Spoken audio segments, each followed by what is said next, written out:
Hey mga Ka Bling! Welcome back to Station ni Bling-Bling channel. Ngayon, mag-unbox tayo ng bagong item. Ito. So, tara! Let's go!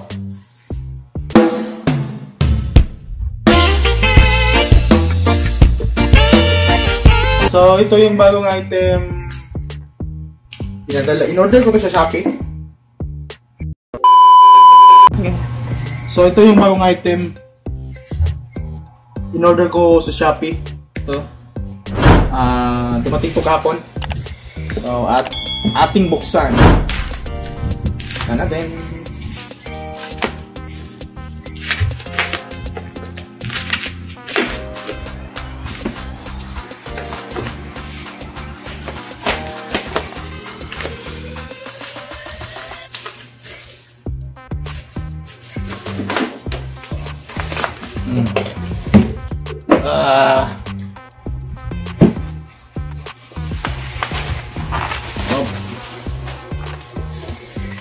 Charan! Ito ay Asus TUF Keyboard Gaming K1. So ito yun.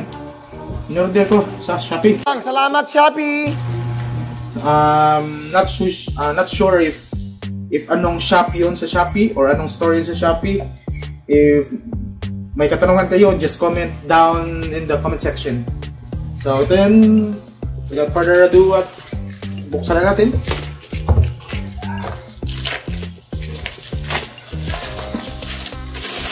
Gandang karton.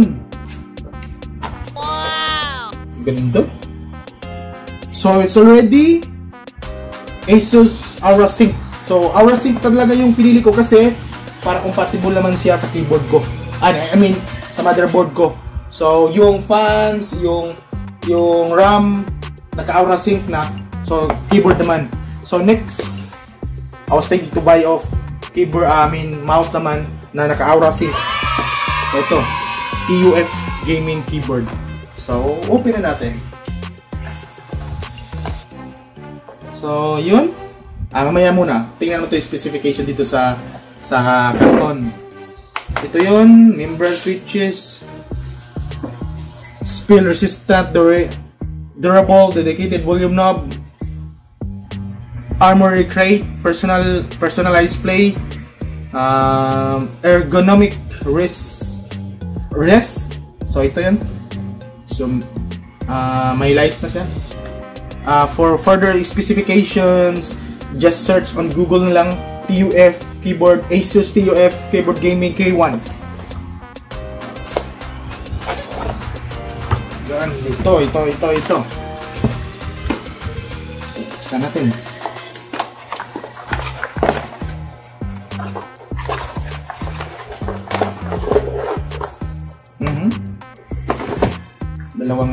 Dalawang tie, cable tie.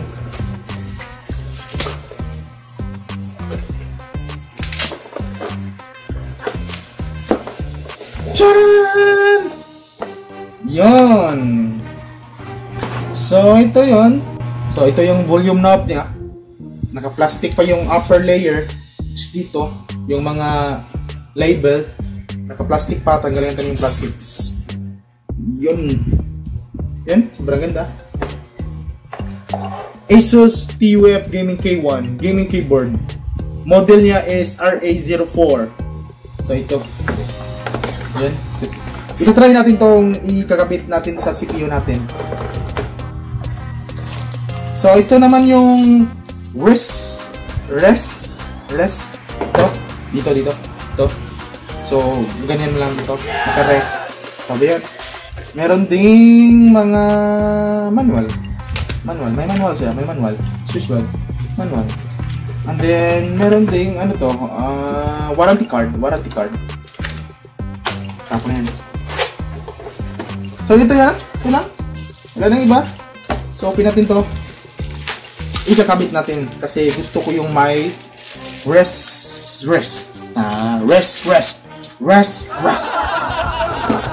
So kabit natin dito sa magkabilang dulo.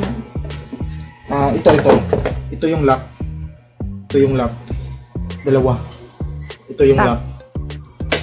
Wala, ipakita. I-forward dali. Sige, sige. Ako rin na stop. Go. Ito yung lock. Dalawang lock. Ito naman yung slot. Mas nula na makaplayhan. Play eh.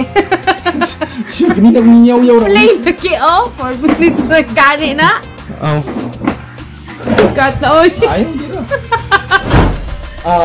Ito yung slot ng lock. Ito. Kabit mo lang dito. Yung bawat lock may mga screws naman. Pwede mong, if you're not sure to connect siya, pwede mo ikabit mo ulit yung una yung lock. Ito, may mga screw. Yan, screw. Kita ba? Screw yan, screw. Lagay mo dito. Dito.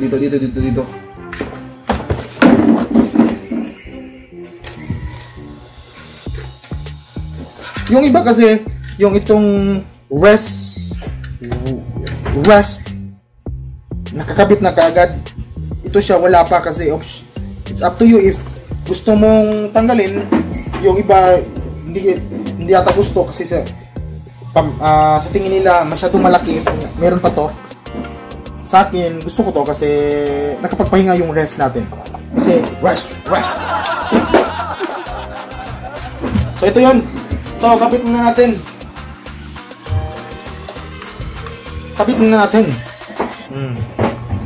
Tatanggalin natin tong A4 na keyboard. So long, my friend. So tatanggalin natin to. A4 keyboard.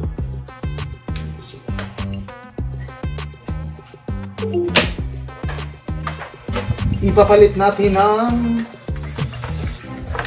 Aurasync keyboard na Asus TUF Gaming K1 keyboard. Oops. Ito yung naka-Aurasync. Hindi pa. Joke lang. A4 yan. A4 na mouse. Sobrang durable po nito.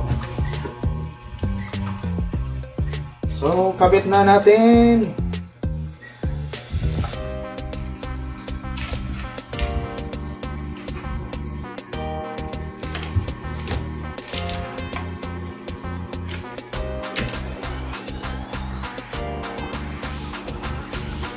Let's go! So, dito.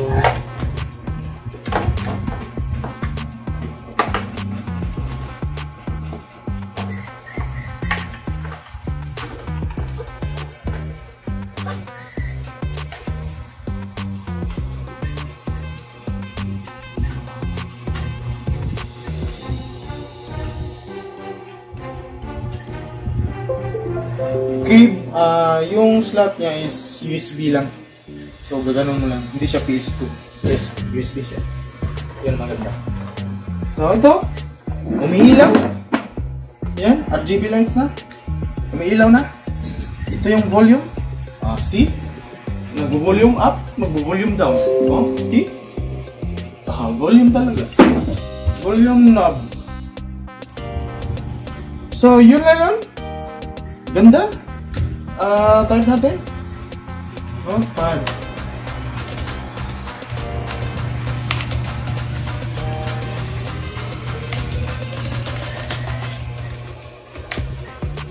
Yun. Ganda. Yan. Wala na akong masabi. Ito. Gamitin ko na. So, yan lang. Para updated kayo sa mga videos ko, please subscribe to my channel. Click the bell icon para ma-notify kayo sa mga bagong upload na videos ko. So, yan lang mga Ka Bling.